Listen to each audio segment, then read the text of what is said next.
Introdução. Carl Otto Ehrmann. Métodos e truques na arte da argumentação. Diz Eleonora, na peça de Goethe, Torquato Tasso, escuto com prazer a discussão dos sábios.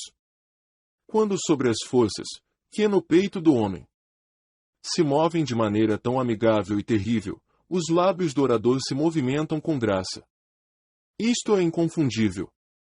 Aqui fala um ouvinte orientado puramente pela estética, que não se interessa tanto pelo conteúdo, mas sim pelas formas, modos e recursos psicológicos de uma discussão dialética entre oradores brilhantes. Estetas desse tipo desfrutam de uma discussão como se fosse um verdadeiro duelo medieval, não questionam o propósito da discussão, se este ou aquele representa uma boa causa, querem apenas se divertir com a força e a agilidade dos combatentes. No entanto, tal posição só pode ser mantida em raras ocasiões, não apenas porque as disputas entre espíritos cultos, que cruzam espadas intelectuais e movimentam os lábios com graça, não são espetáculos exatamente comuns, mas porque é impossível para a maioria considerar disputas discursivas como um mero jogo. Em especial as que são definidas de forma ética e dependem da vitória da justiça e da verdade deixam provavelmente uma impressão dolorosa da maioria dos debates. É chocante ver com que frequência ter razão e ficar com a razão não são equivalentes, que o vencedor de uma discussão não é o que está do lado da verdade e da razão, mas sim o que é mais espirituoso e sabe lutar de maneira mais ágil. Persuasão emotiva, espirituosidade e ironia, aparência convincente e representar um papel autoritário triunfam sobre a perspectiva. E vamos, estou cansado da falação. Então você tem razão, principalmente porque devo cedê-la. Como em qualquer disputa, em uma discussão o que está em ação não é o desejo pela verdade, mas o desejo pelo poder. E o ser humano, que não é um ser especialmente nobre, revela seu lado mais sombrio, a vaidade e a hipocrisia triunfam. Desafiar uma convicção soa como desvalorizar a personalidade, uma refutação é considerada acusação de inferioridade intelectual. Portanto, cada um se agarra desesperadamente às suas afirmações, mesmo aqueles que duvidam da legitimidade de sua causa, fazem todos os esforços para, pelo menos, parecer vitoriosos. Assim atacam muitas vezes de maneira intencional, e outras tantas vezes de forma parcial ou completamente passional com todos os tipos de truques e subterfúgios dialéticos. E eles são numerosos e variados, mas repetem-se por toda parte, nas conversas diárias e nas polêmicas dos jornais, em debates parlamentares e em processos judiciais, e até mesmo em discussões acadêmicas. Deparamos hoje com os mesmos truques e subterfúgios utilizados há séculos. 2000 anos atrás, Aristóteles já acrescentava aos seus tópicos um apêndice sobre as falácias dos sofistas, um livro hoje pouco palatável cujos exemplos são insuportavelmente banais e podem até parecer bobos. Quem deve mergulhar a sério nesses casos de diérese? Como a afirmação de que um número pode ser tanto par quanto ímpar porque 2 mais 3 é igual a 5. Quem deve se deixar enganar por falácias? Por exemplo, de que 2 palavras escritas da mesma forma devem ser tratadas como sinônimas embora possam ser diferenciadas quando pronunciadas por entonações diferentes. Ou por contestações infantis como, o negro é preto e branco ao mesmo tempo, ou seja, tem a maioria da pele negra, mas branco se estivermos focados nos dentes, etc. Ao mesmo tempo, quem entender o princípio do mecanismo dessas estratégias e conseguir tirar conclusões dos casos mais complicados será visto com admiração, pois compreende os numerosos casos de Aristóteles que realmente têm a ver com as falácias e ainda são usados a todo momento e não são fáceis de identificar no dia a dia. No entanto, o autor as coloca na forma mais simples possível, e provavelmente de maneira intencional, as ilustra por meio dos exemplos bastante óbvios, para tornar a contestação contundente. Esta divisão aristotélica povoou e ampliou a lógica medieval. O ensino das falácias, pelas quais se podem compreender os sofismas utilizados normalmente, desempenhou um grande papel nos antigos livros de lógica até o século XIX. Em parte, a velha terminologia escolástica ainda é usada hoje pelos estudiosos, alguns termos até fazem parte da linguagem cotidiana dos intelectuais, como petitio principii, ignoratio elenchi ou formal post hoc, ergo propter hoc. Outros foram completamente esquecidos ou substituídos por termos comuns e modernos. Quando, por exemplo, alguém amplia uma afirmação válida apenas sob certas condições, quando ele conclui que o vinho é nocivo por causa dos efeitos nocivos do consumo imoderado de vinho, os antigos lógicos chamariam isso de uma falacia dictu secundum quid ad dictum simpliciter, enquanto hoje se diria apenas uma generalização não confiável, ou uma confusão entre precisão relativa e absoluta. Mas, em casos complicados e de difícil compreensão, termos técnicos curtos estão ausentes por completo, e por isso é difícil impedir as falácias do adversário de forma clara e concisa no decorrer de um debate acalorado. Seria uma empreitada muito útil substituir a sabedoria acadêmica empoeirada e ornamentada por uma técnica de debate verdadeiramente moderna. Em certo momento, Schopenhauer quis fazer isso, como ele explica em seu ensaio sobre a lógica e dialética, no segundo volume de seu Parega e Paralipomena, mas depois desistiu porque achou que tal exame detalhado e minucioso dos atalhos e truques que a natureza humana comum usa para esconder suas deficiências já não era apropriado. O material inédito que ele coletou foi publicado por Frauenstadt em uma obra póstuma chamada de Erística, isto é, uma doutrina do debate. Neste trabalho está contido a base da dialética introdutória que trata das doutrinas lógicas comuns da afirmação e da refutação por meio de estratagemas. Eles podem ser considerados o início de uma reunião de textos. Estão encadeados aleatoriamente, em parte equivalentes, em parte subordinados, e em alguns são idênticos. Ao lado de erros básicos de raciocínio encontram-se engodos e subterfúgios especiais, que, com seus ataques à lógica, podem parecer até fora de propósito. Por exemplo, quando ele aconselha um oponente a provocar a raiva do inimigo, pois com raiva ele é incapaz de julgar corretamente. O meio para deixá-lo com raiva é ser explicitamente injusto com ele, achincalhando e até sendo insolente. Aparentemente, Schopenhauer fez alguns registros desses, como ele chama, estratagemas, segundo experiências pessoais. É possível sentir como o velho senhor fica com raiva e não se cansa de desabafar com seu humor sombrio sobre a vaidade, a obstinação e a desonestidade que acompanham a injustiça e a incompetência dos seres humanos. Aliás, a erística contém alguns truques que são apenas retórica e nada têm a ver com a ilusão dialética. Por exemplo, a estratégia 25, um golpe brilhante do retorsivo argumenti, argumento contrário. Quando o argumento que o oponente quer usar contra o inimigo pode parecer inicialmente uma atenuante. Por exemplo, ele diz, é uma criança, deve-se dar um desconto. Para depois completar. Mesmo por ser uma criança, devemos puni-la para que ela não insista em hábitos ruins.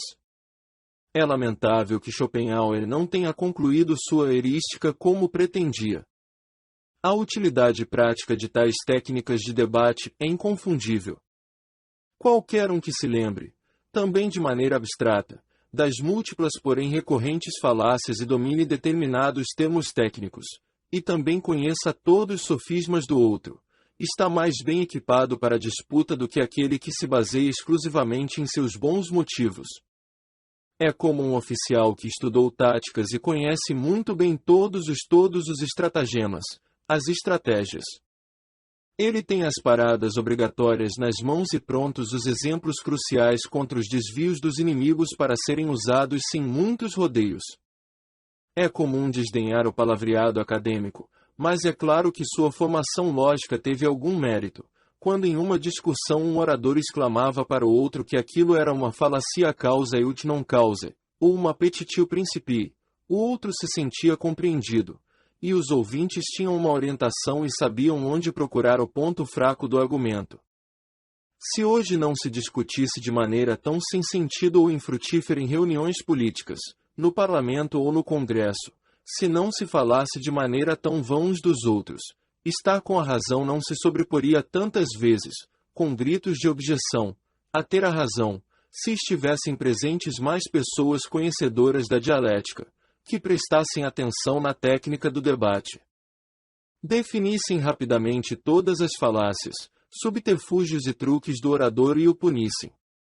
As construções a seguir não têm a intenção de ser uma coleção completa de todos os truques comuns usados em discussões. Selecionei o que me pareceu mais típico. A maioria dos principais sofismas está numa dessas categorias. Eles exploram as imperfeições naturais e inevitáveis da inteligência e da transferência de conhecimento humanas. Eles tratam, essencialmente, dos seguintes fenômenos. 1. Inadequação da linguagem do ponto de vista lógico. Goethe diz, assim que fala, a pessoa já começa devagar. 2. Conflito entre o universal e o particular, os perigos da generalização, esquematização e tipificação. As contradições e as imperfeições da indução. 3. O fato de que nossas principais convicções baseiam-se em valores e, portanto, estão ligadas à ideia de certo e errado. 4. O fenômeno inevitável de que cada experiência própria se dá ao mesmo tempo que a dos outros, e de que ninguém pode prescindir das autoridades. 5. A tendência erradicável de todas as pessoas ao pensamento absoluto, enquanto nossos valores, conceitos e conhecimentos são relativos. Esses fatos estão, evidentemente, interligados de várias maneiras, de modo que uma distinção clara é quase impossível. Quase todas as falácias podem ser observadas de diferentes pontos de vista. E algumas surgem da ligação entre dois ou mais truques.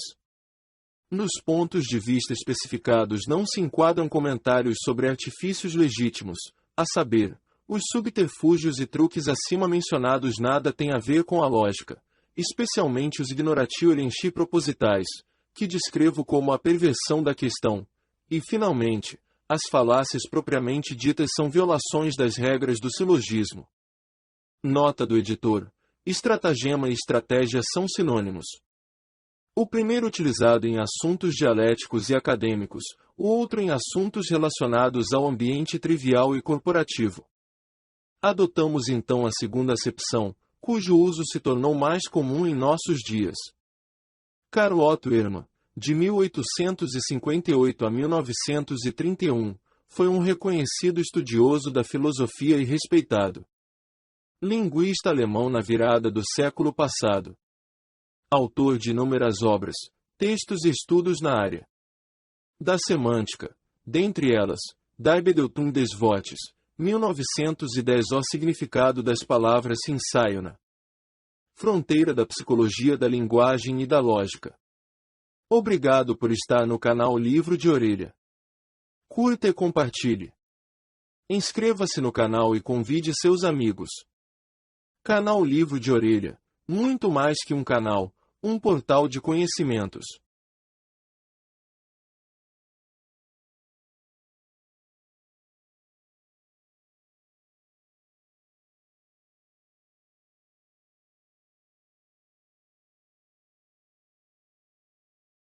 Dialética erística.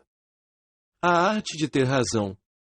A dialética erística é a arte de discutir, e mais especificamente de discutir de modo a ter razão, isto é, per fans e nefas, por meios lícitos ou ilícitos. É possível ter razão objetiva em relação ao assunto em si, ainda assim, aos olhos dos observadores, e às vezes aos próprios, não ter razão. Quando, por exemplo, o oponente recusa minhas evidências, isso serve como refutação da afirmação em si, para a qual é possível dar outras evidências. Nesse caso, naturalmente, a relação é inversa para o oponente. Ele tem razão, sem tê-la de maneira objetiva. Assim, a verdade objetiva de uma argumentação e sua aceitação pelo oponente e pelo ouvinte são coisas diferentes. A lógica tem a ver com o conteúdo da argumentação e a dialética tem a ver com o convencimento dos demais. De onde vem isso? Do componente altamente perverso da natureza humana. Se não fosse isso, se a gente fosse completamente honestos, então em todo debate teríamos a intenção de exigir que a verdade fosse mostrada, sem nos preocupar se nossa opinião ou a do outro é que estava correta. Isso seria absolutamente indiferente, ou pelo menos algo completamente secundário. Mas a natureza humana torna esta questão central. A vaidade congênita, que é sensível em especial em relação às faculdades intelectuais, não quer reconhecer estar errada. E que o oponente tenha razão. Pela lógica, cada um deveria apenas se esforçar para emitir opiniões verdadeiras, sólidas, para o que seria preciso primeiro pensar e depois falar. Mas a vaidade congênita se juntam à verborragia da maioria e à doentia desonestidade do homem. Falam antes de pensar, e depois percebem que sua afirmação era falsa ou que não tinham razão, ainda assim, atuam de modo a parecer o contrário. O interesse pela verdade, que deveria ser o único motivo da proposição de afirmações, é totalmente substituído pelo interesse da vaidade. A verdade deve parecer falsa e o falso deve parecer verdadeiro. Entretanto, essa mesma desonestidade, essa persistência em uma afirmação que já nos parece errada, ainda tem uma desculpa. Muitas vezes, começamos plenamente convencidos da verdade de nossa afirmação, mas o argumento do oponente parece arrasador. Se abrirmos mão da nossa de uma vez, talvez descobramos mais tarde que tínhamos razão, nossa evidência estava errada, mas mesmo assim podia existir uma correta. O argumento que nos salvaria não nos ocorreu logo de imediato. Portanto, vemo-nos diante da máxima, mesmo quando o argumento contrário parece certo e persuasivo, ainda devemos lutar contra ele na esperança de que essa certeza seja apenas aparente, e de que ainda nos ocorra um argumento durante a discussão que arrase com todos os outros, um que confirme nossa posição de outra maneira. Desse modo, mesmo sem nos darmos conta conscientemente do fato, somos impelidos à desonestidade durante a discussão. Nesse contexto, a fragilidade de nossa compreensão e a perversidade de nossa vontade colaboram mutuamente. Isso quer dizer que quem discute, via de regra, não luta pela verdade, mas por suas afirmações, e age pro arefocice por interesse pessoal e per fanzenéfase por meios lícitos ou ilícitos. Já que não é possível fazer de outro modo, como foi demonstrado.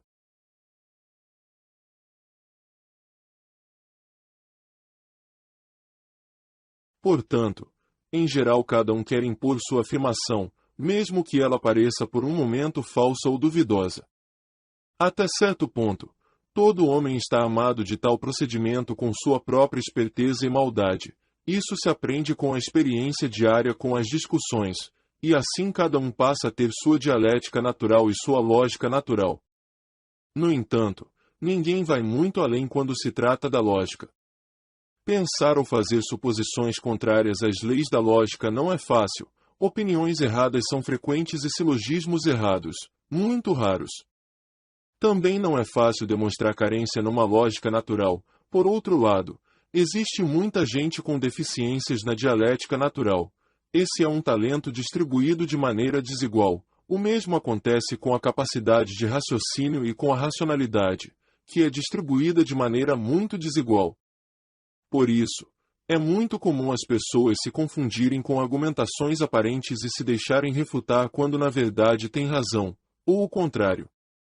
E quando se saem vitoriosas de uma discussão, não raro atribuem isso menos à certeza de sua verdade sobre os fatos, mas à capacidade de raciocínio na construção de suas frases, à esperteza e à destreza com que se defenderam. Aqui, como em todos os outros casos, os dons inatos são os melhores. No entanto, muito pode ser feito para tornar alguém mestre dessa arte por meio da prática e da análise das táticas que podem ser usadas para derrotar um oponente, ou para combater as táticas que ele usa para o mesmo fim. Mesmo quando a lógica não tem nenhuma utilidade real ou prática, a dialética certamente tem. Parece-me que Aristóteles elaborou sua própria lógica, analítica, principalmente como base e preparação para sua dialética, e ela era a coisa mais importante para ele. A lógica se ocupa com a forma das afirmações, a dialética, de seu significado ou matéria, do conteúdo. É por isso que se deve contemplar primeiro a forma de todas as afirmações antes de analisar seu conteúdo.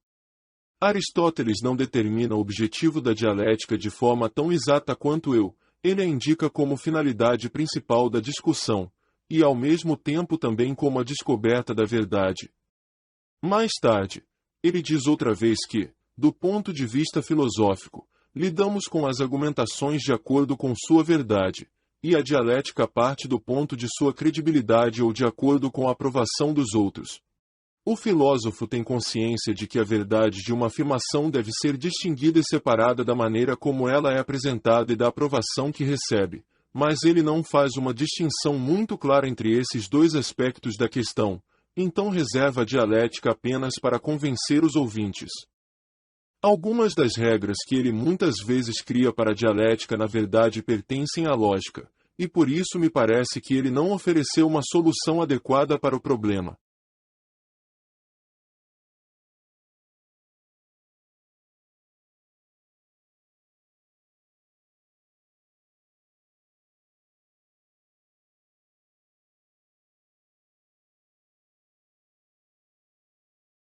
Nos tópicos, Aristóteles abordou a elaboração da dialética de maneira muito metódica e sistemática com sua mente extremamente científica, e isso merece admiração.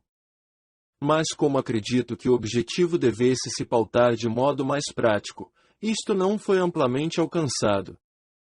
Depois de analisar conceitos, ideias e conclusões segundo a forma pura em analíticos, ele parte para o conteúdo, do qual ele só lida com os conceitos, pois é nele que está o conteúdo. Argumentos e conclusões são apenas simples formas, os conceitos são seu conteúdo. Seu caminho é o seguinte: toda discussão parte de uma tese ou problema, eles se diferenciam apenas na forma, e então argumentações, que devem servir para resolvê-la. Isso sempre tem a ver com a relação entre os conceitos. Essas relações são 4. Procura-se em um conceito por 1. Sua definição, 2. Seu gênero, 3. Sua particularidade, característica considerável, próprio, idiom, ou 4. Seu accidens, isto é, uma qualidade, tanto faz-se particular e exclusiva ou não, em resumo, um predicado. O problema de cada discussão está sempre relacionado a uma dessas 4 relações. Essa é a base de toda a dialética. Nos 8 livros, ele apresenta todas as relações que os conceitos podem ter com aquelas 4 considerações e apresenta as regras para cada relação possível, como um conceito deve se relacionar com outro para ser seu próprio, accidens, genus, definitum ou definição, quais erros se tornarão mais comuns de ocorrer, e tudo o que se deve observar quando se estabelece, quando se conecta, uma dessas 4 relações, e o que se deve fazer para desestabilizá-la se é o oponente quem a expõe. Ao estabelecimento de cada uma dessas regras e da relação entre classes de conceitos ele dá o nome de topos, locus, e oferece 382 topos, em sua obra Tópicos. Entre eles ainda estão algumas regras gerais, principalmente da discussão, que apesar de longas não são exaustivas. O topos, portanto, não é completamente material, não cobre um objeto determinado, o conceito, pelo contrário, ele sempre tem a ver com uma relação com toda a classe de conceitos, que podem ser incontáveis se examinados em relação às 4 considerações mencionadas acima, que se verificam em toda discussão. E essas considerações apresentam as classes secundárias. A análise ainda é aqui sempre formal, por assim dizer, mesmo que não de todo formal quanto na lógica, que se ocupa completamente com o conteúdo do conceito, mas de maneira formal. Ela cita como o conteúdo do conceito A deve se relacionar com o do conceito B, para que esse estabelecimento seja reconhecido como seu genus ou seu próprio marco, ou seu accidens ou sua definição, ou segundo as rubricas secundárias de oposição, causa e efeito, ter e faltar e assim por diante. Toda disputa deve girar em torno de tal relação. As regras que ele cita apenas como topos são em sua maioria aquelas que estão na natureza da relação dos conceitos, da qual todos são conscientes, e a qual ele insiste que o oponente acate, assim como ocorre na lógica, sendo mais fácil observar essas regras ou perceber seu uso negligente em casos especiais do que se lembrar do topos relacionado. Assim, a utilidade prática dessa dialética não é grande. Ele diz coisas muito simples, que podem ser compreendidas apenas pela observação da pessoa com senso comum saudável. Exemplos: quando o gênus de uma coisa é destacado, também se deve encontrar algumas espécies para esse gênus. Se isso não acontecer, então a afirmação é errada. Por exemplo, caso se afirme que a alma tem movimento, então também deve-se determinar que tipo de movimento é esse: voo, caminhada, crescimento, diminuição, etc. Sem isso, então ela não tem nenhum movimento. Assim, quando nenhuma espécie pode ser atribuída, então também não há gênus. Este é o topos. Esse topos serve para construir ou desconstruir uma argumentação.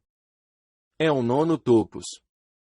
E, ao contrário, quando o gênus não existe, também não existe espécies.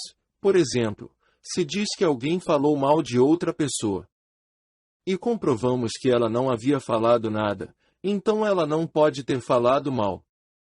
Onde não há gênus, não pode haver espécies.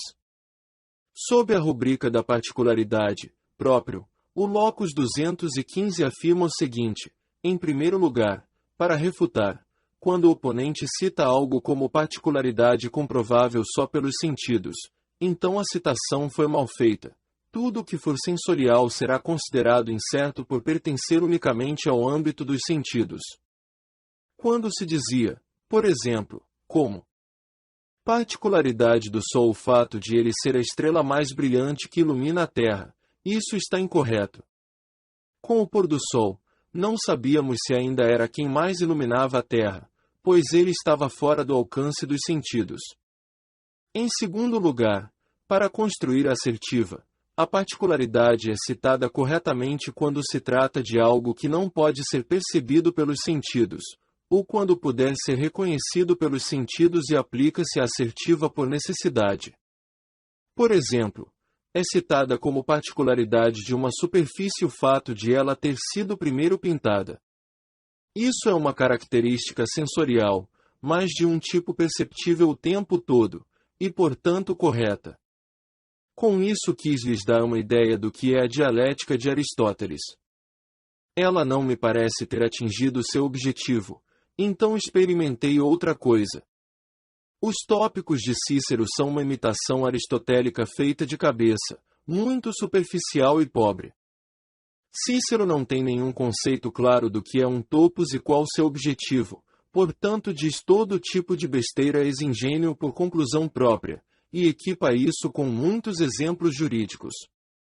O que a transforma numa de suas piores obras.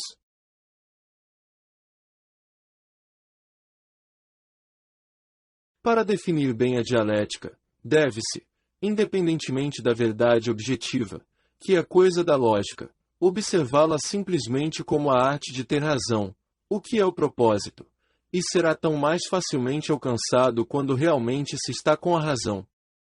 Mas a dialética como tal deve ser aprendida, para que possamos nos defender de ataques de todo tipo, especialmente contra os desonestos, e mesmo porque, como se pode atacar o que o outro afirma sem se contradizer e principalmente sem ser refutado? Deve-se separar completamente a descoberta da verdade objetiva da arte de tornar suas afirmações verdadeiras. Cada uma dessas coisas é tarefa de uma atividade completamente diferente. É o trabalho das faculdades do julgamento, do pensamento, da experiência, e para isso não há uma arte específica, mas a segunda é o objetivo da dialética, a arte de tornar suas afirmações verdadeiras. Definiu-se dialética como a lógica da aparência. Errado. Assim ela seria útil só para defender afirmações falsas, mas quando se tem razão, também é preciso a dialética para vencer, e é preciso conhecer truques desonestos para conseguir isso, dos quais um é muito utilizado: atacar o oponente com as mesmas armas. Por isso, na dialética, a verdade objetiva precisa ser deixada de lado ou vista como acidental, deve-se focar em defender suas afirmações e em como destruir as do oponente. Segundo as regras, a verdade objetiva não deve ser levada em consideração, porque na maioria dos casos não se sabe onde ela está. Muitas vezes a própria pessoa também não sabe se tem razão ou não, ela acredita nisso e se engana, e não raro os dois lados acreditam nisso, pois veritas est imputel, a verdade está nas profundezas, e Demócrito. Em geral, quando surge uma discussão, todos acreditam ter a verdade a seu lado, a seguir, os dois ficam em dúvida, no final, a verdade deve ser definida e confirmada. A dialética não deve participar deste debate, assim como o mestre de esgrima não deve levar em consideração quem tem realmente razão na disputa que causou o duelo, acertar e recuar. É isso que interessa, até mesmo na dialética.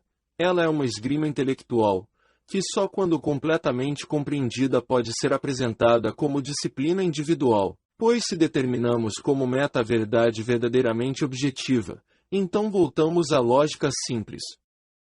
Se, pelo contrário, nos impomos a meta de utilizar afirmações falsas, então temos a sofística. E nos dois casos, parte-se do pressuposto que já sabemos o que é objetivamente certo e errado, mas é raro sabê-lo com antecedência. O verdadeiro conceito da dialética é o seguinte: uma esgrima mental para vencer uma disputa, apesar do nome erística ser mais apropriado. O mais certo seria dialética erística, dialética erística. E ela é muito útil, e hoje em dia é negligenciada de maneira injusta. Nesse sentido, a dialética deve ser apenas resumida a um sistema de regras e a representação de cada uma das naturezas inspiradas pela natureza. A maioria das pessoas se serve da dialética quando percebe que em uma briga a verdade nem sempre fica do seu lado, e ainda assim tenta ficar com a razão. Por isso também seria muito inapropriado, caso se quisesse levar em consideração na dialética científica a verdade objetiva e sua proposta de esclarecê-la simplesmente, o que não acontece na dialética original e natural ao homem, cujo objetivo simplesmente é ter razão. A dialética científica em nosso sentido tem como tarefa principal, por consequência, levantar e analisar estratégias desonestas na disputa. Com isso pode-se, por meio do debate verdadeiro, tanto reconhecê-las como negá-las. Com isso ela deve ter como objetivo final e confesso apenas ter razão e não ter a verdade objetiva. Segundo todas as minhas pesquisas, nada foi alcançado dessa maneira. Este é, portanto, um campo ainda virgem. Para chegar a esse objetivo, seria preciso aproveitar a experiência para observar como se deve, nos debates casuais frequentes, aplicar este ou aquele conceito de uma ou outra parte. Ao encontrar os elementos comuns nas estratégias recorrentes, seria possível apresentar certas estratégias gerais que podem ser úteis para uso próprio ou para se prevenir quando outros os utilizarem. O que vem a seguir deve ser visto como uma primeira tentativa. A base de toda a dialética, antes de tudo, deve-se considerar a essência de toda a discussão, o que realmente acontece nela. O oponente apresentou uma tese, ou nós mesmos, o que dá no mesmo. Existem dois modos para refutá-lo e dois caminhos a seguir. Pelos modos A. Ad rem, foco na questão. B. Ad hominem, foco no oponente, quer dizer, mostramos que a afirmação não concorda com a natureza da coisa, isto é, com a verdade absoluta objetiva, ou com outras afirmações ou concessões do oponente, isto é, com a verdade relativa subjetiva. O último modo é apenas uma demonstração relativa e nada acrescenta à verdade objetiva. Pelos métodos A. Direta, B. Indireta. Nos primeiros, os ataques são feitos diretamente à tese em seus fundamentos, os indiretos às suas consequências. Os diretos mostram que a tese não é verdadeira, os indiretos que ela não pode ser verdadeira. Nos diretos, podemos fazer duas coisas. Ou mostramos que os fundamentos da afirmação são falsos, nego majorem, minorem, ou admitimos os fundamentos, mas mostramos que a afirmação não leva às consequências, nego consequentiam. Assim atacamos as consequências, ou a forma da conclusão. Para as refutações indiretas, utilizamos o recurso da apagogia ou da instância. A apagogia. Aceitamos uma afirmação como verdadeira, e então mostramos o que vem a seguir quando utilizamos outra proposta reconhecida como verdadeira. Usamos as duas como premissas para um mesmo desfecho, chegando a uma conclusão que é claramente falsa, pois contradiz a natureza das coisas ou as outras afirmações do próprio oponente. Isto é, a conclusão é falsa ad rem ou ad hominem, Sócrates e Hipia Mageiras. Portanto, a afirmação de nosso oponente também era falsa, pois premissas verdadeiras só podem ser seguidas por conclusões verdadeiras, apesar das falsas nem sempre serem seguidas por conclusões falsas. E, neste caso, podemos colocar a afirmação de nosso oponente num terreno frágil. D. A instância ou exemplo ao contrário. Exemplo in contrarium. Isso consiste na refutação da afirmação por meio da referência direta a casos particulares que nela se incluem pela forma como são expostos, mas aos quais não se aplicam e por meio dos quais a afirmação se mostra necessariamente falsa. Esse é o esquema fundamental, o esqueleto de qualquer discussão, sua osteologia. Todo tipo de controvérsia pode ser reduzido a isso. A controvérsia inteira, no entanto, pode se dar da maneira descrita, ou apenas aparentemente se dá assim, e ela pode ser apoiada por argumentos genuínos ou falsos. E por não ser fácil estabelecer a verdade em relação a esse assunto, os debates são tão longos e tão obstinados. Também não podemos, ao solicitar o argumento, separar a verdade real da aparente, pois mesmo os que participam da disputa não têm de antemão certeza disso. Por isso descreverei os diversos truques ou estratégias sem observar as questões da verdade objetiva ou da falsidade, pois essa é uma questão da qual não temos nenhuma certeza e que não pode ser determinada de antemão.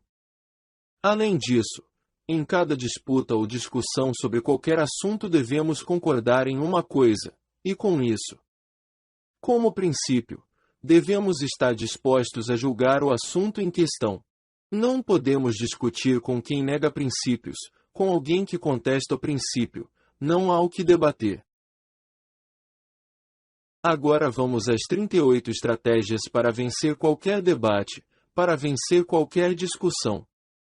Lembrando que você está no canal Livro de Orelha, o maior canal do YouTube em audiolivros, audiobooks. Canal Livro de Orelha, o seu portal de conhecimento.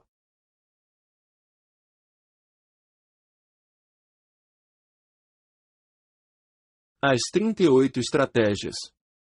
Estratégia 1. Generalize as afirmações do seu oponente.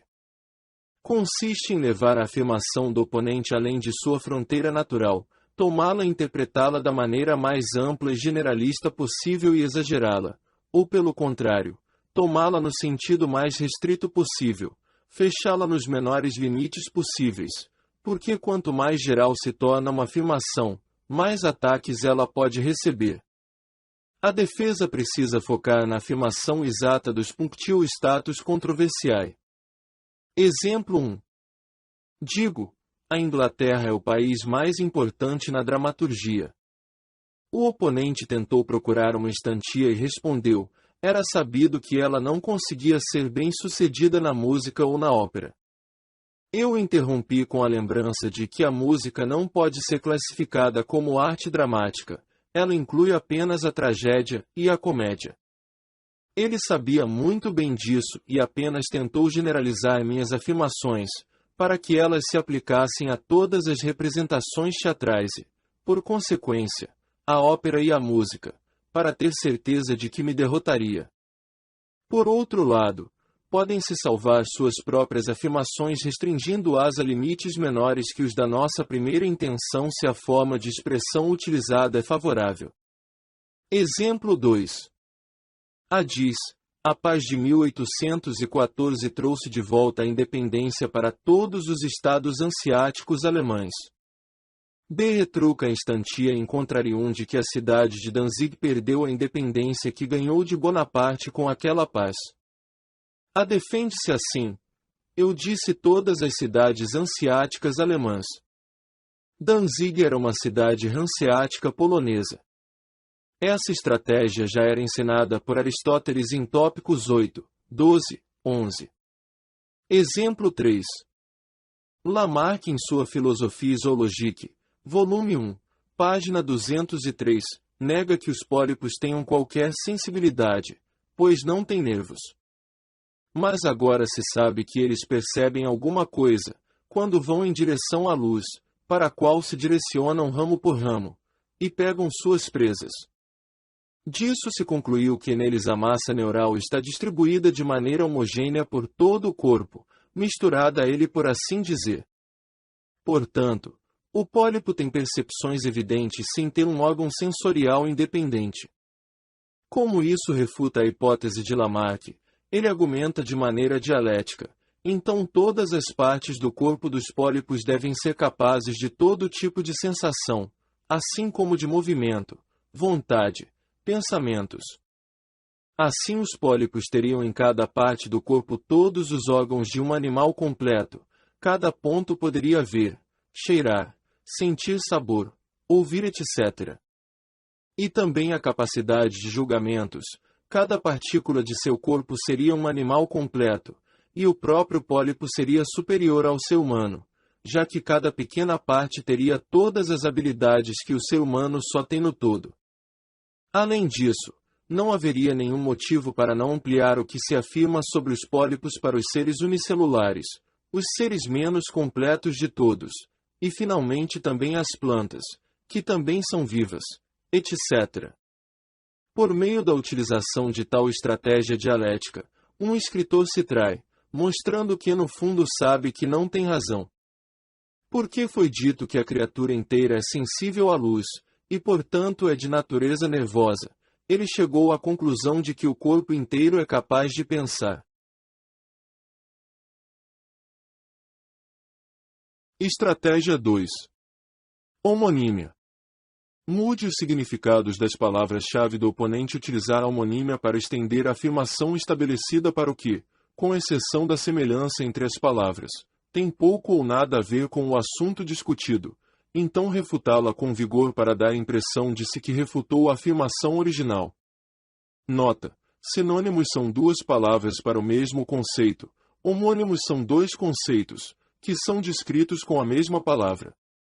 Veja Aristóteles, Tópicos, I. 13. Profundo, baixo e alto são usados ora para corpos, ora para tons, e são homônimos, íntegro e honesto são sinônimos.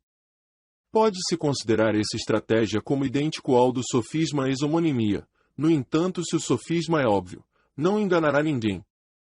Omni lumen potest extingui intellectus est lumen intellectus potest extingui. Toda luz pode ser extinta. A compreensão é uma luz. A compreensão pode ser extinta. Aqui logo se percebe que existem quatro termos: a lumen literal e a lumen compreendida de maneira figurativa. Mas em casos mais sutis, o sofisma consegue enganar, especialmente quando os conceitos cobertos pela mesma palavra estão relacionados entre si e tendem a ser combinados. Exemplo 1. A. O senhor ainda não foi iniciado nos mistérios da filosofia kantiana. B. A. Não quero saber de mistérios. Exemplo 2. Eu acuso o princípio da honra, segundo o qual a pessoa se torna desonrada por meio de uma ofensa recebida que não pode ser limpa a não ser que a pessoa revide com uma ofensa ainda maior, ou com o sangue do oponente ou o seu.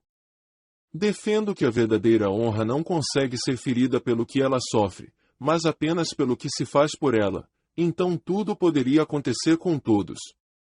O oponente faz um ataque direto à fundamentação.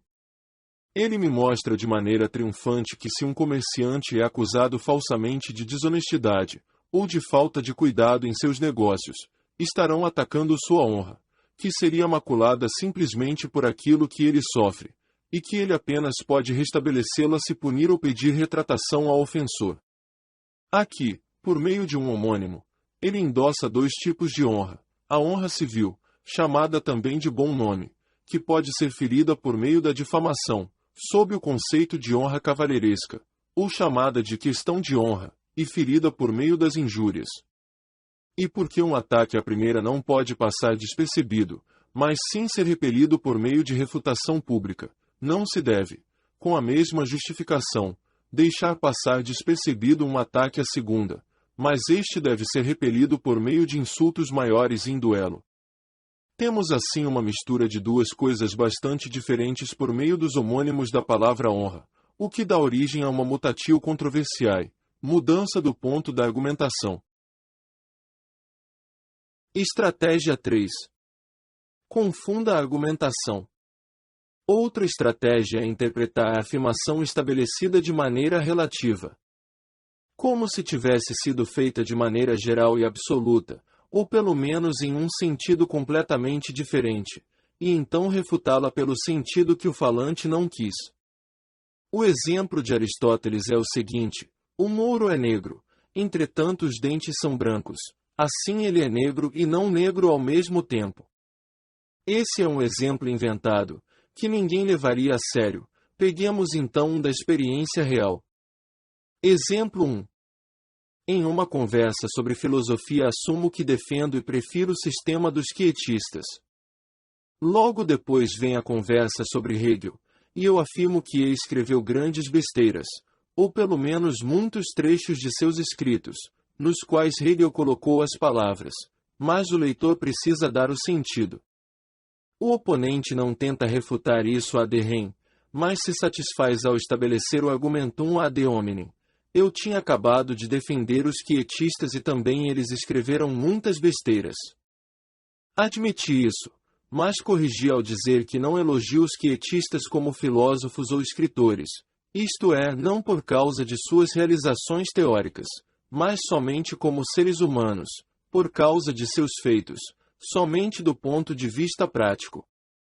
E que no caso de Hegel, entretanto, falávamos de teorias. Assim, esquivei-me do ataque. As três primeiras estratégias estão relacionadas entre si. Eles têm em comum o fato de que o oponente na verdade fala sobre uma coisa diferente do que foi afirmado. Então seria um ignoratio elenchi e desconhecimento das contraevidências permitir ser derrotado de tal maneira. Então, em todos os exemplos apresentados, o que o oponente diz é verdade, mas parece estar em contradição com a tese de maneira aparente e não real. Tudo o que a pessoa que está sendo atacada deve fazer é negar a validade de sua conclusão, isto é, a conclusão a que o oponente chega. E isso porque sua afirmação é verdadeira e a nossa, falsa. Dessa maneira, sua refutação é refutada diretamente pela negação de sua conclusão.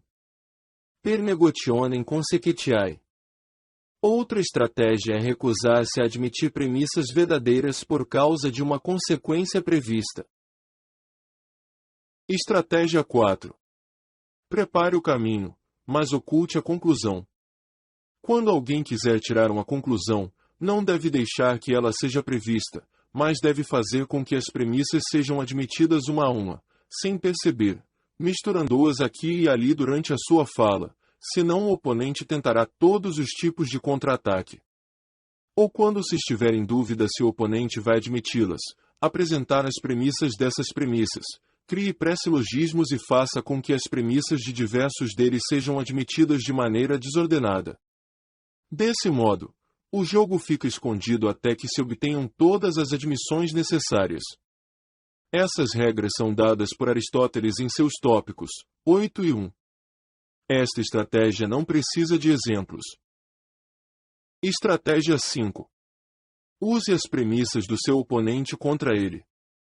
Também se pode utilizar como prova de uma afirmação verdadeira outra afirmação falsa quando o oponente não quer admitir as verdadeiras, seja porque ele não entende sua verdade ou porque entende que, se aceitá-las, a sua argumentação será aceita por todos. Nesse caso, Tomam-se as afirmações falsas por si, mas verdadeiras a dominem, e argumenta-se conforme a maneira de pensar do oponente, esconcesis. Pois a verdade pode surgir também de afirmações falsas, ao mesmo tempo que as falsas nunca podem surgir das verdadeiras. Mesmo assim é possível refutar as afirmações falsas do opositor por meio de outras afirmações falsas que ele considera verdadeiras. Neste caso, temos de adaptar ao estilo de pensamento dele. Por exemplo, se ele é seguidor de uma seita da qual não conjugamos do mesmo pensamento, podemos usar as opiniões dessa seita contra ele, como princípios. Aristóteles, Tópicos, 8, 9. Estratégia 6. Mude as palavras do oponente para confundi-lo. Faz-se um petitio principivelado, no qual se postula o que se quer tanto refutar. Sob outro nome, por exemplo, em vez de honra, boa reputação, em vez de virgindade, virtude, e assim por diante. Ou com conceitos intercambiáveis, animais de sangue vermelho em vez de vertebrados. Ou 2. Fazendo uma pressuposição geral sobre o ponto específico em discussão. Por exemplo, defender a insegurança da medicina ao postular a insegurança de todos os conhecimentos humanos. 3. Se, vice-versa, duas afirmações resultam uma da outra, e uma precisa ser provada, deve-se postular a outra. 4. Se uma afirmação geral precisa ser provada, deve-se fazer o oponente admitir todas as suas particularidades. Essa estratégia é o oposto da número 2. Aristóteles, Tópicos, 8, 11. O último capítulo dos Tópicos de Aristóteles apresenta boas regras sobre o exercício da dialética. Estratégia 7. Faça o oponente concordar de forma indireta. Quando a disputa se desenrola de maneira um tanto rigorosa e formal e se deseja claramente chegar a um acordo, então quem fez as afirmações e quer prová-las deve agir contra o oponente, colocando-lhe questões para demonstrar a verdade a partir de suas conclusões. Esse método erotemático, também chamado de socrático, foi especialmente utilizado pelos antigos. O mesmo se aplica a esta estratégia e algumas a seguir. Todas adaptadas livremente do capítulo 15 de Liber de Elenchis Sophisticis, de Aristóteles. A ideia é fazer muitas perguntas amplas de uma vez para esconder o que se quer que o oponente admita, além disso. Apresentar rapidamente o argumento resultante de suas admissões, assim, quem é lento para compreender não consegue acompanhar com exatidão e deixa passar os possíveis erros ou falhas na demonstração. Estratégia 8. Desestabilize o oponente. Ao provocar raiva, o oponente sai fora de seu equilíbrio e racionalidade para julgar corretamente e perceber a própria vantagem. É possível fazê-lo ficar com raiva por meio de repetidas injustiças, de algum tipo de truque e pela insolência. Estratégia 9. Disfarce seu objetivo final. As perguntas que o ando não são feitas na ordem que levaria a uma conclusão possível podem levar a uma confusão muito grande. O oponente não sabe aonde você quer chegar e não pode se precaver. Também é possível usar suas respostas para tirar diferentes conclusões, até contrapô-las, de acordo com suas características. Isto está relacionado à estratégia número 4, segundo a qual se deve mascarar as próprias ações. Estratégia 10. Use a psicologia da negação. Quando se percebe que o oponente nega de maneira proposital e infantil as afirmações cuja aprovação seria usada para a nossa frase, deve-se perguntar o oposto da oposição utilizada, como se estivéssemos ansiosos por sua aprovação, ou deve-se pelo menos apresentar as duas para escolha, para que ele então não perceba qual frase queremos que seja aprovada. Estratégia 11. Tome um conceito geral para o caso particular. Faz uma indução e o oponente cede em casos individuais, pelos quais ela deve ser apoiada. Então não se deve perguntar a ele se também admite a verdade em geral que surge desses casos, mas sim introduzi-la depois como estabelecida e reconhecida. Nesse meio tempo, ele próprio vai passar a acreditar que a admitiu. E isso vai acontecer também com os ouvintes, porque vão se lembrar das diversas perguntas sobre cada caso específico e vão supor que elas devem, claro, ter alcançado seu objetivo. Estratégia 12. Uso sutil dos vocábulos. Renomeie as mesmas palavras. Se a discussão for sobre um conceito geral, que não tem um nome específico e precisa ser descrito por meio de uma parábola, deve-se escolher a parábola que favorece nossa afirmação. Por exemplo, mencionam-se os nomes que descrevem os dois partidos políticos da Espanha. Servis e liberais, nomes escolhidos obviamente pelos últimos. O nome protestantes é escolhido por eles mesmos, assim como evangélicos, mas a palavra herege foi escolhida pelos católicos. Isso se aplica também aos nomes de coisas, no que faz mais sentido. Por exemplo, o oponente propõe alguma alteração, então a chamamos de subversão, pois a palavra tem conotação negativa. Fazemos o contrário quando nós mesmos é que fazemos a sugestão. No primeiro caso, pode-se chamar a contraposição de ordem existente, no segundo de ordem opressora. O que pode ser chamado de maneira imparcial e involuntária de culto, ou ensinamento público da fé, é chamado de devoção, religiosidade, por um seguidor, e de fanatismo, ou superstição, por um oponente. No fundo, esse é um petit principe perfeito. O que alguém quer provar é afirmado no início da definição, da qual resulta um simples julgamento analítico. O que alguém chama de garantir a segurança de uma pessoa, ou colocar sob custódia, seu oponente chama de prender. Um orador muitas vezes revela sua intenção pelos nomes que dá às coisas. Um diz o clero, e o outro diz os padres. De todos os truques, esse é o mais utilizado, de maneira instintiva. Excesso de fé igual a fanatismo, passo em falso ou caso amoroso igual a adultério, ambiguidade igual a obscenidade, desequilíbrio econômico igual a bancarrota, pela influência e pela ligação igual a pela corrupção e pelo nepotismo, reconhecimento sincero igual a bom pagamento. Estratégia 13. Apresente uma segunda opção inaceitável. Para fazer com que o oponente aceite uma afirmação, deve-se dar a contrária também e deixá-lo escolher. E essa afirmação contrária deve ser articulada muito claramente para que não se contradiga e ele aceite a sua afirmação, que é feita de maneira a parecer bastante provável em relação à outra. Por exemplo, se o objetivo é fazê-lo admitir que alguém deve fazer tudo o que o seu pai lhe diz, então perguntamos, deve-se obedecer ou desobedecer aos pais acima de todas as coisas? Ou caso se afirme que uma coisa acontece com frequência, então perguntamos se por frequente compreendemos poucos ou muitos casos, ele dirá muitos. É como quando ao se colocar o cinza perto do preto, ele pode ser chamado de branco, e quando ele é colocado perto do branco, pode ser chamado de preto. Estratégia 14. Acuando os tímidos.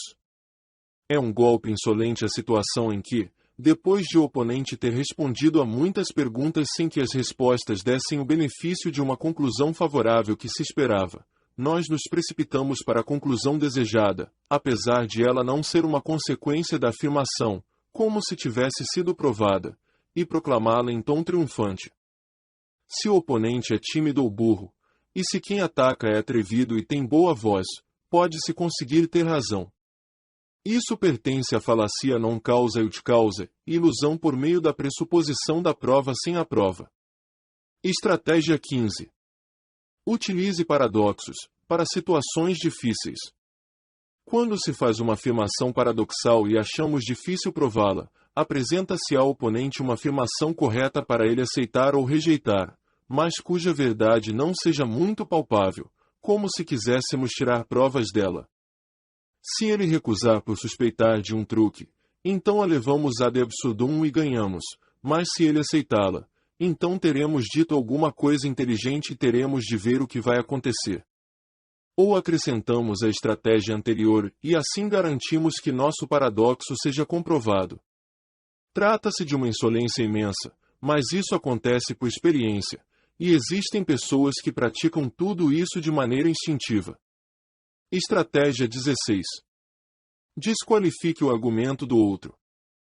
Argumenta ad hominem ou ex concessis.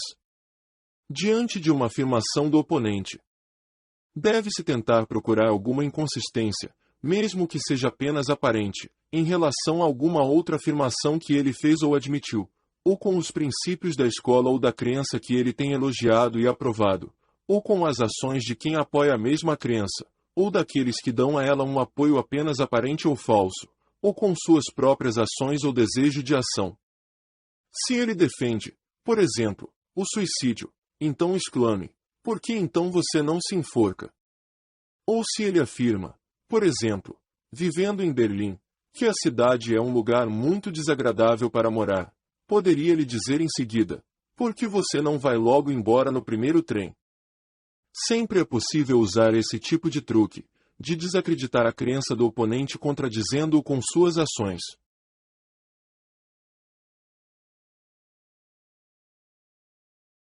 Estratégia 17. Faço uso da dupla interpretação. Quando o oponente pressiona com uma contra-evidência, podemos nos salvar por meio de uma diferenciação sutil, algo que não tínhamos pensando antes. Este recurso pode ser utilizado quando a questão permite um outro significado ou uma dupla interpretação. Estratégia 18. Mude o curso. Interrompa antes da perda certa. Se observamos que o oponente inicia uma argumentação com a qual vai nos derrotar, não se deve deixar que ele chegue à sua conclusão, ou seja, não se deve permitir que ele chegue ao fim. Deve-se interromper o andamento da discussão em um bom momento, retirando-se, distraindo ou levando a discussão para outras pessoas. Em resumo, realizar uma mutatio controversiae. Veja a estratégia 29. Estratégia 19. Desfoque, depois encontre uma brecha. Se o oponente nos desafiar de maneira expressa e fizer uma objeção contra algum ponto específico de nossa afirmação, contra o que não temos nada a dizer, então precisamos utilizar a generalização e devolver o ataque da seguinte forma: se somos chamados a dizer por que determinada hipótese da física não pode ser aceita, devemos falar sobre a ilusão do conhecimento humano e citar vários exemplos. Estratégia 20. Não arrisque num jogo ganho. Quando já houver testado as premissas com o oponente e ele as aceitou, não se deve buscar esta confirmação novamente, e sim apresentá-las como verdades absolutas. E mesmo que falte uma ou outra premissa, deve-se considerar que também estas foram admitidas, e partir para a conclusão. O que não deixa de ser um uso da falacia non causa ut causa. Estratégia 21. Use as mesmas armas. Com um mero argumento aparente ou sofístico do oponente, podemos resolver isso por meio de uma discussão de sua estranheza e superficialidade, mas é melhor responder a ele com contra-argumentos aparentes e sofísticos e assim acabar com ele. Disso depende não a verdade, mas a vitória. Se ele dá, por exemplo, um argumentum ad hominem, é suficiente invalidá-lo com um contra-argumento ad hominem, ex concessis. E, em vez de estabelecer o estado verdadeiro da questão, caso ele se apresente, optar por esse caminho costuma encurtar a discussão. Estratégia 22. Reduz a força do argumento principal.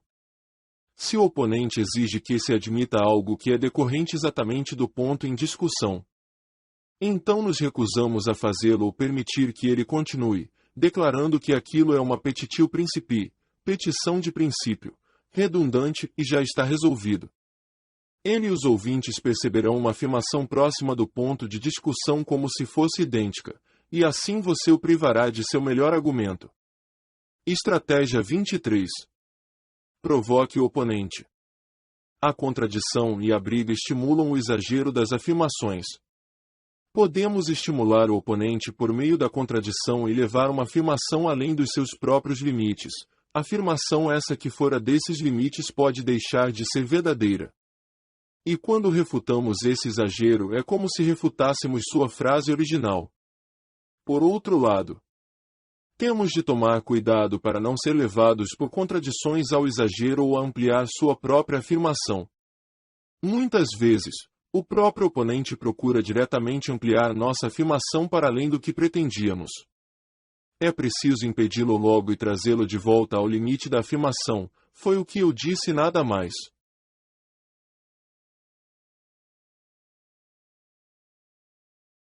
Estratégia 24. Torne a alegação do outro inconsistente. O oponente faz uma afirmação, e por meio de falsas inferências e distorções de suas ideias, extraímos dela outras afirmações que ela não contém e que ele não quis dizer de jeito nenhum, ou melhor, que são absurdas ou perigosas. Assim parece que a primeira afirmação deu origem a outras que são inconsistentes consigo mesmas ou com algum reconhecimento da verdade, então ela parece ser refutada de maneira indireta. A apagogia é uma nova utilização da falacia non causa ut causa. Estratégia 25. Use a exceção para destruir a tese. Isso tem a ver com a apagogia por meio de uma instância exemplo in contrarium. A inductio exige uma grande quantidade de casos para estabelecer uma afirmação universal. Mas a apagogia precisa de apenas um único caso, ao qual não se aplica a afirmação, para derrubá-la. Esse é um método controverso conhecido como instância, exemplo in contrarium, instantia. Por exemplo, a sentença todo ruminante tem chifres é derrubada pela única instância do camelo. A instância é um caso da aplicação da verdade generalista, e algo não universalmente verdadeiro é inserido em sua definição fundamental, o que a torna inválida. Entretanto, é possível que haja enganos, e devemos atentar para o seguinte em relação às instâncias que o oponente pode criar. 1. Se o exemplo é realmente verdadeiro, pois existem problemas cuja única solução real é que o caso em questão não seja verdadeiro, por exemplo, muitos milagres, histórias de fantasmas e assim por diante. 2. Se ele realmente pertence ao conceito da verdade assim apresentada, pois se apenas aparenta pertencer, então a questão deve ser resolvida com distinções precisas. 3. Se ele realmente contradiz a verdade apresentada, muitas vezes isso também é apenas aparente. Estratégia 26. Reforce um aspecto no oponente, depois destrua o seu valor. Um golpe brilhante é o retorsivo argumenti, quando o argumento que o oponente quer usar para si poderá ser mais bem usado contra ele. Por exemplo, ele diz, trata-se de uma criança, deve-se dar um desconto. Retorciu, mesmo por ser uma criança, devemos puni-la, para que ela não insista em seus hábitos ruins. Estratégia 27. Deixe o seu oponente desequilibrado. Se o oponente fica bravo de maneira inesperada com um argumento, então deve-se insistir nele com mais afinco, não simplesmente por ser bom deixá-lo com raiva, mas porque se supõe que o ponto fraco de uma linha de pensamento foi atingido e que nesse ponto o oponente está mais vulnerável para ser atacado. Estratégia 28. Ganhe a simpatia da audiência e ridicularize o adversário. Este é especialmente aplicável quando pessoas cultas discutem diante de uma plateia leiga. Quando não se tem nenhum argumentum ad rem nem mesmo um ad hominem, então se faz um ad auditores, isto é, uma objeção inválida, cuja falta de validade apenas um especialista consegue ver, o oponente, mas não a plateia. E para ela, ele foi derrotado, em especial quando a objeção à afirmação dele é tratada como algo ridículo. As pessoas estão prontas para rir e temos o riso como nosso aliado. Para demonstrar a nulidade da objeção, o oponente precisaria não só de uma longa discussão como também retornar aos princípios da ciência ou outros assuntos, e para isso ele não encontra ouvintes com facilidade. Por exemplo, o oponente diz, na formação original dessa cordilheira, o granito e outros elementos de sua composição foram transformados em fluido por causa da alta temperatura. O calor deveria ser de 250 graus Celsius, e quando a massa se cristalizou foi coberta pelo mar. Usamos o argumentum ad auditores, de que nessa temperatura, na verdade qualquer uma acima de 100 graus Celsius. O mar já teria fervido faz tempo e se transformado em vapor no ar. Os ouvintes riem. Para refutar a objeção, ele precisaria demonstrar que o ponto de ebulição não depende apenas da temperatura, mas também da pressão da atmosfera, e ainda que cerca de metade da massa do mar tivesse se transformado em vapor. A pressão teria aumentado tanto que o volume restante não poderia ferver nem mesmo a 250 graus Celsius. Mas ele não alcançaria a plateia com uma explicação dessas, pois, antes disso, ele teria de explicar física a não físicos. Estratégia 29. Não se importe em fugir do assunto se estiver a ponto de perder. Se percebemos que seremos golpeados, fazemos um desvio, isto é, começamos de repente a falar de algo completamente diferente, como se tivesse a ver com a questão discutida e fosse um argumento contra o oponente.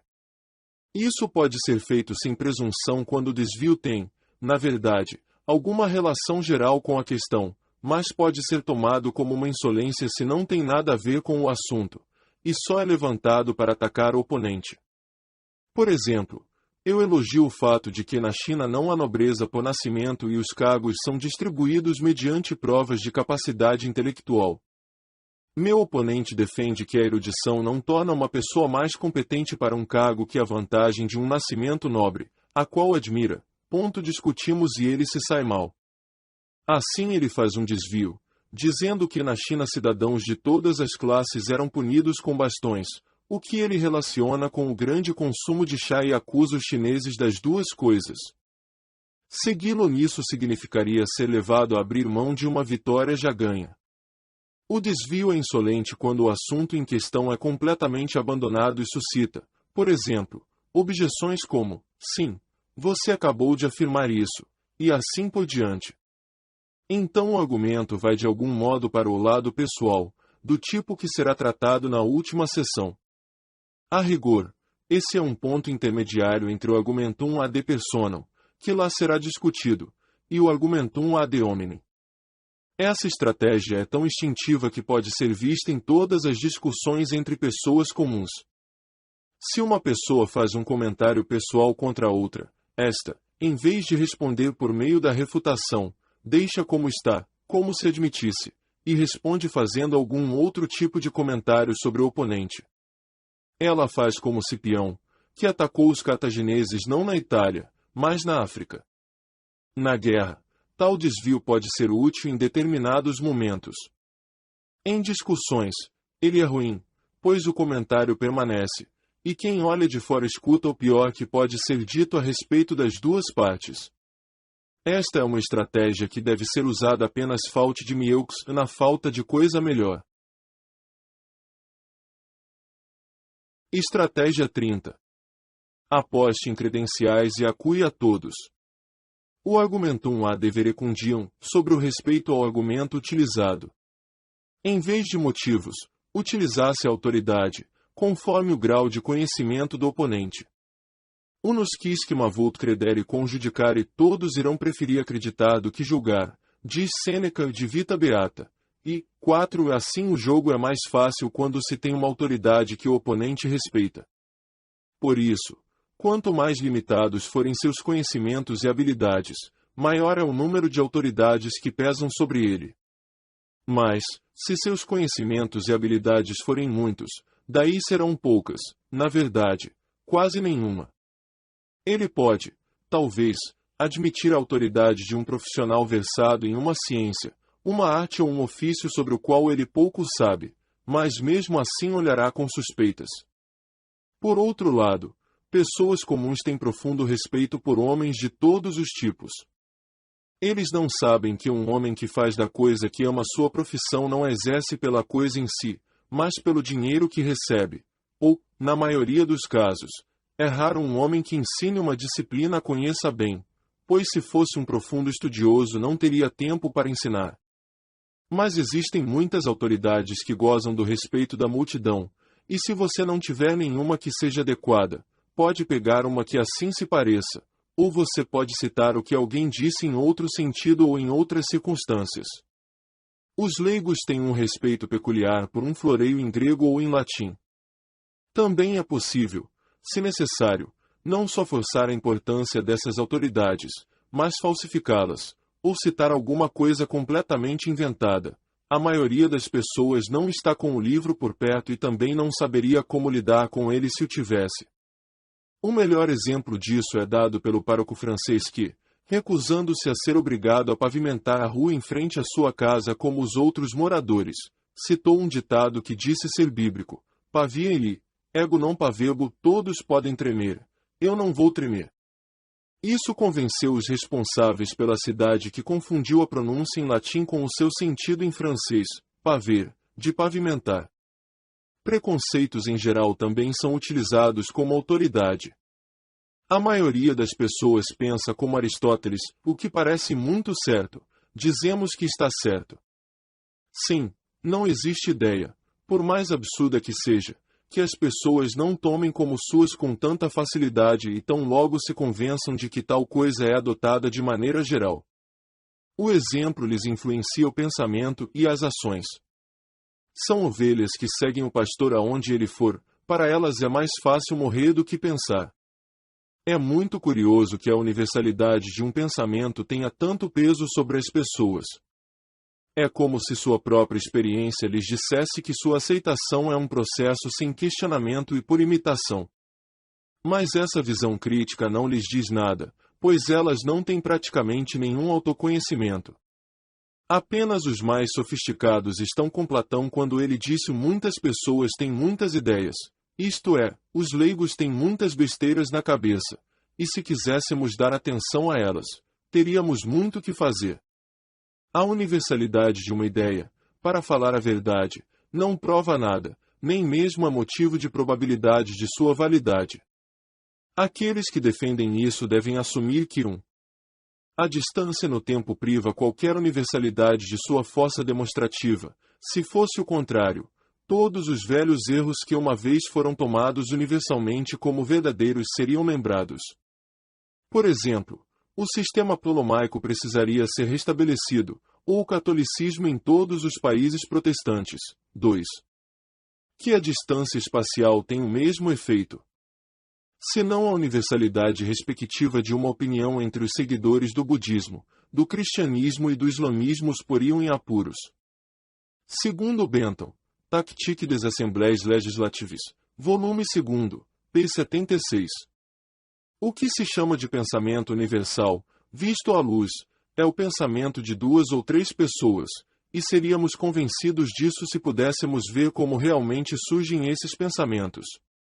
Descobriríamos então que existem 2 ou 3 pessoas que a princípio os aceitaram, promoveram ou defenderam, e que foram tão boas a ponto de se confiar que os testaram muito bem.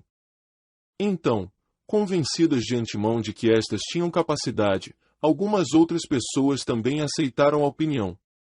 Estas, por sua vez, receberam a confiança de muitos outros, cuja preguiça lhes sugeriu que era melhor acreditar de uma vez do que ter o trabalho de testar a questão por si mesmas. Assim, dia após dia, cresce o número de tais preguiçosos e seguidores crédulos, então logo a opinião tem um bom número de defensores, e os seguidores atribuem isso ao fato de que tal opinião só poderia ser obtida pela convicção de seus argumentos. Os que ainda tivessem dúvidas eram compelidos a validar o que era admitido universalmente, para não passarem por cabeças duras que resistem às opiniões validadas pela maioria, ou por pessoas rudes que querem ser mais espertas que o resto do mundo. Agora, aderir torna-se uma obrigação. A partir deste ponto, os poucos que são capazes de julgar se calam. E quem se aventura a falar é completamente incapaz de ter ideia ou julgamento próprios, simplesmente com a opinião alheia, e mesmo assim a defendem com grande zelo e ignorância. Pois o que elas odeiam nas pessoas que pensam de outra maneira não são as ideias que elas professam, mas a pressuposição de que querem julgar as coisas por si mesmas, o que elas mesmas nunca fazem e disso são conscientes. Em resumo, poucos conseguem pensar, mas todos querem ter opiniões, o que resta a não ser pegá-las prontas dos outros em vez de formar as suas próprias. Como é isso que acontece? Qual o valor da voz de centenas de milhões de pessoas? Tanto quanto um fato histórico presente em centenas de relatos que comprovadamente plagiaram uns aos outros, a opinião pode ser rastreada até uma única fonte. Segundo Bailey, Penseis sur les comètes, VI, p. 10. Dico ego, tu dicis, sed de mic dixit eire dictaque post totis, nil nisi dicta vides. Eu digo isso, você diz isso, e finalmente todos também dizem isso. Disse isso com tanta frequência que não se vê nada além do que foi dito. Mesmo assim, pode-se usar a opinião universal como autoridade na discussão com pessoas comuns.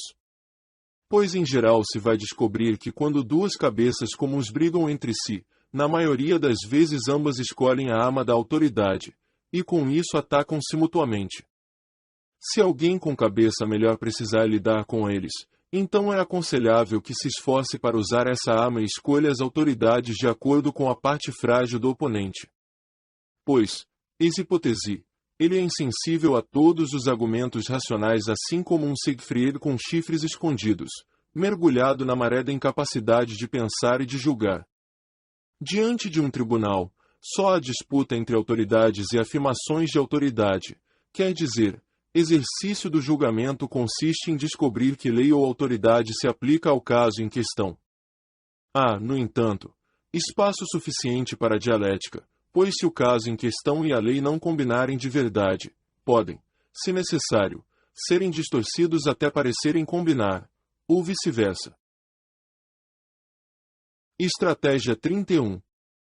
Complique o discurso de seu oponente.